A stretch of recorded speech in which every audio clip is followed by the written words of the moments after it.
Ever get that feeling that you're not really in the driver's seat of your own mind? Yeah, it's a weird one, right?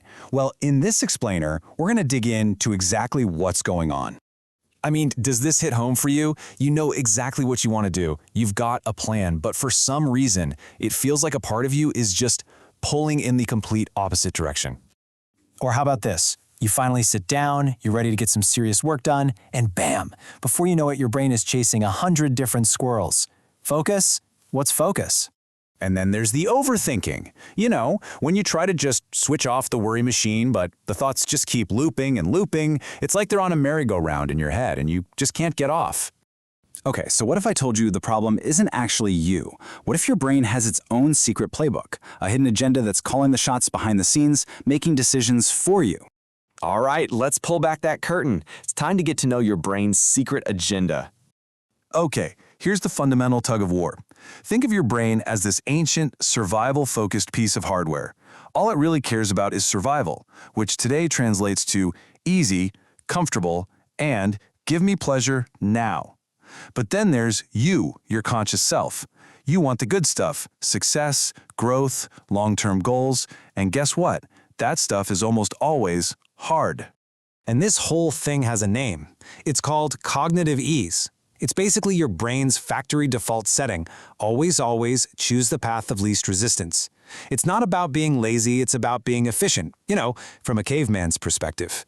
And that's why you find yourself mindlessly scrolling, putting off that big project or dodging that tough conversation you know you need to have. So how does this ancient programming mess with us in our crazy modern world? Well, it gets exploited. Big time. And it creates something we can call the distraction addiction loop. And this loop, oh man, it's so simple but so powerful. You get a notification, right? Your brain squirts out a little bit of dopamine, that's the feel-good chemical. You get a tiny hit of pleasure and your brain says, ooh, I liked that, let's do it again. And so you do. Check phone, get reward, repeat. The problem is, over time, this just fries your circuits. It leaves you mentally exhausted, absolutely shreds your focus, and sucks the motivation right out of you for the things that really matter. And look, it's not just the stuff on the outside, right? Our brains are pros at creating distractions on the inside, too. So yeah, let's talk about the overthinking trap. Just look at this number. 90%.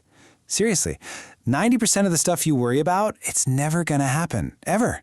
See, overthinking feels productive, doesn't it? Like you're planning or solving problems, but what's really happening? Your brain is just spinning up a bunch of disaster movies in your head, all to protect you from risks that aren't even real. Okay, so that's the problem. Our brains are hardwired for comfort, and they get trapped easily. But here's the good news. This is not a life sentence. You can totally retrain your brain. So let's get into it. 5 powerful ways to take back the controls, starting like right now. Rule number 1 is maybe the simplest, but honestly, it might be the most powerful. It's just awareness. That's it. The second you notice it, the second you can say to yourself, oh, look at that. I'm doing that overthinking thing again. You've created a little bit of space. And in that space, that's where your power is. Just by noticing the thought, you drain its power. Okay, for rule number 2, we're gonna get physical. Next time you feel that hesitation creeping in, that, I'll do it later feeling, I want you to do this. Just start counting backwards from 5, like a rocket launch. 5, 4, you're literally shifting gears in your brain. 3, you're short-circuiting that pattern of doubt. 2, getting ready for action. 1, and then you physically move. You just go. This is the 5-second rule, and it's brilliant. It's a mental trick that completely shatters that hesitation loop before it can even grab you. Think of it as your own personal launch sequence.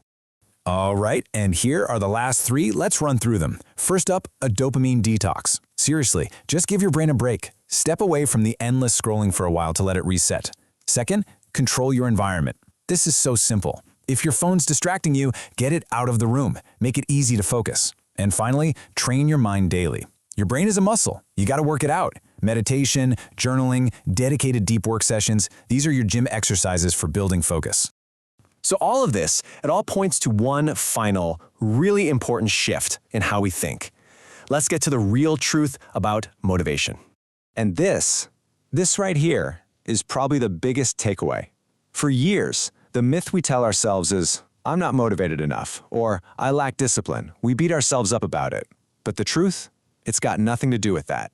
You just never got the owner's manual for your own brain. It's not a character flaw, it's just a knowledge gap. And once you understand how the machine works, well, then you can finally start driving it properly. So let's leave it on this note.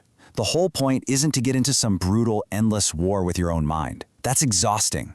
The goal is to understand it, to work with its programming, and learn how to steer it. Because when you do that, you finally stop fighting yourself and you start controlling your life.